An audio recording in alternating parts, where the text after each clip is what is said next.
I'm easily hitting 29, just under 30 miles an hour with pedal assist, and I'm pedaling at a pretty quick cadence, cruising up this hill pretty easy. That was actually a lot of fun climbing that hill. Overall, the Obsidian ST is a fully capable mountain bike, but this thing works perfectly 20 miles an hour with throttle assist and 29 miles an hour with pedal assist. All right, it's adventure time to get out and hit the trail. Let's unplug this beast, power it up, and get ready to see what this thing can do. Even though the Obsidian is pedal assist, today I'm going with all throttle as much as possible. And it is responsive. When I'm ready, it quickly gets up to the top speed of 20 miles per hour, putting a smile on my face. Cruising on this thing is a blast, and with its full suspension, long gone are the days of rattling my bones on this road.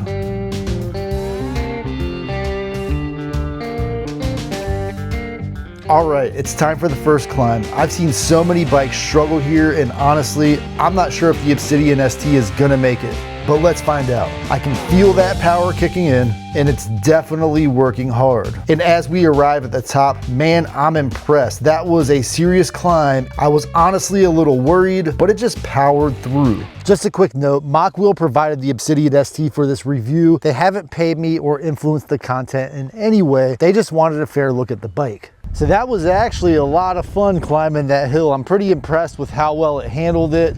This is a pretty steep grade, and a lot of these electric bikes usually struggle, at least in this last section right here.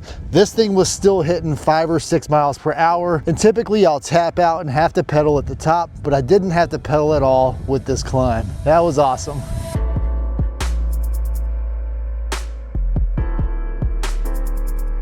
Now what we're gonna do is hit a straightaway, see how fast this thing goes with the throttle, which I think it is a class 2, so stuck at about 20 miles per hour. But with pedal assist, can we hit that class 3 limit of 28 miles per hour? Or can we go just a little faster on the straightaway?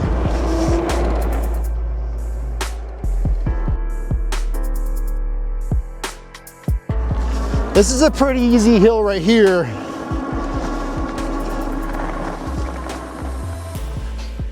And it can handle about 15 miles an hour, no problem going up that hill. But let's try that top speed.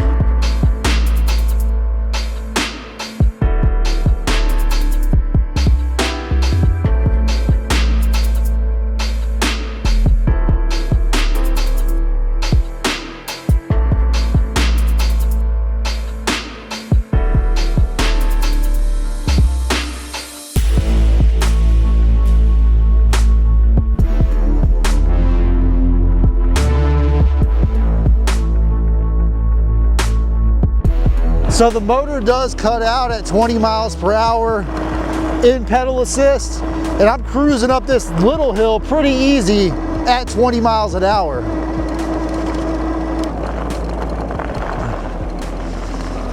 I said pedal assist, but I meant throttle only.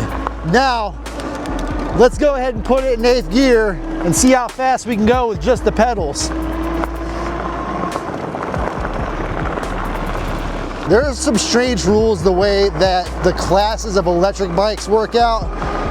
You can pedal, the bike will go faster, but if you just use throttle only, it will top out at 20 miles per hour. I'm easily hitting 29, just under 30 miles an hour with pedal assist, and I'm pedaling at a pretty quick cadence, maybe a little faster of a cadence than I would like to pedal for cruising, but this thing works perfectly 20 miles an hour with throttle assist and 29 miles an hour with pedal assist. One thing crazy about the pedal assist is it does have a torque sensor, but I'm basically putting very minimal, if not zero effort into pedaling, and I'm easily hitting that 29 miles per hour.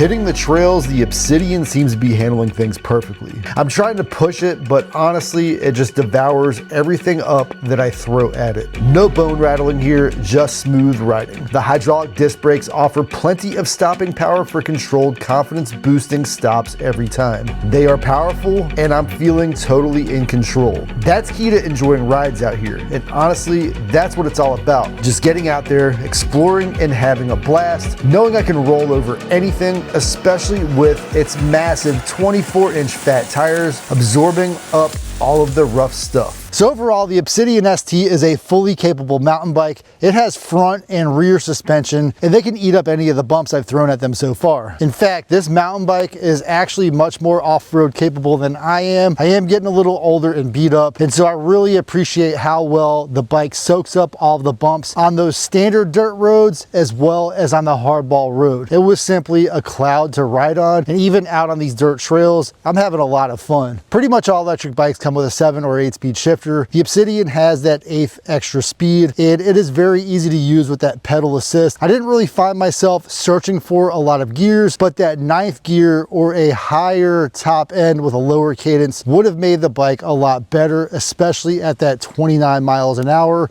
when I was riding down the highway. The display is a little hard to read if you're not looking directly at it, but when I'm riding the bike, it is plenty bright. However, with the sun directly on the back of it, it is a little difficult to read. And I currently have the bike set on the brightest setting. I also have it in US or English measurements of miles per hour. And I also have it on its most aggressive profile. And so even on that most aggressive profile, the throttle is locked to that 19 plus mile per hour limit, which is essentially street legal here in most parts of the United States. And earlier in the video, I talked about the difference between class 2, class 3 electric bikes with that 20 mile per hour limit for the throttle and then that 28 mile per hour limit with the pedal assist. Even with those requirements, the American laws for electric bicycles are still a little more complicated.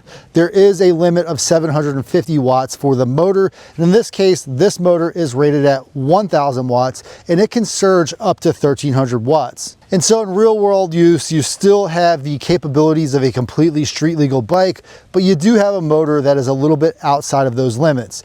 In my case, I'm out here ripping through the off-road trails, and it's not really a problem for me because I'm not on those public roads. The MokWheel Obsidian ST comes equipped with a 2-stage adjustable seat post to optimize your riding position. Here you can see our 5'6" rider easily mount the bike, and our 5'10" rider also mounts up trouble-free. Perched atop the seat post is a comfort style saddle for a plush ride. The MokWheel shifts with a Shimano Altus 8-speed transmission paired with a KMC chain and a 46-tooth sprocket. The bike features a premium full air suspension with 130 millimeters or over 5 inches of travel ready to soak up any road chatter. The dual LED headlamp will light up your ride in low light conditions, and the 48 volt 19.6 amp hour lithium battery offers plenty of capacity for a fun day on the trail. A robust kickstand is out of the way and ready to easily support the 77-pound beast. And my final highlight are these plastic full-size fenders to keep you and the bike clean in muddy conditions.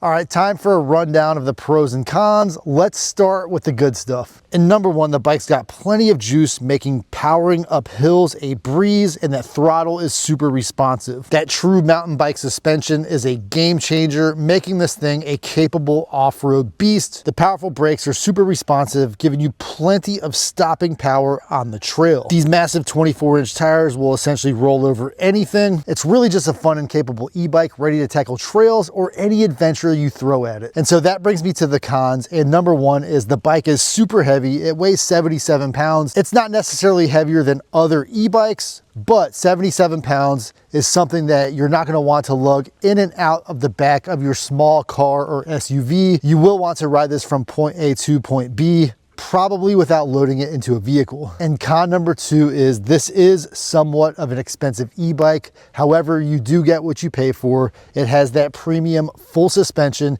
It also has a high quality feel. It does not feel like it's gonna fall apart out on the trail.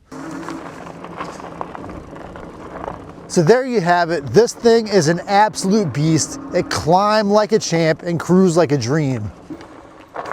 If you're looking for an e-bike that can handle any adventure, this could be it. Well, what do you think? Let me know in the comments.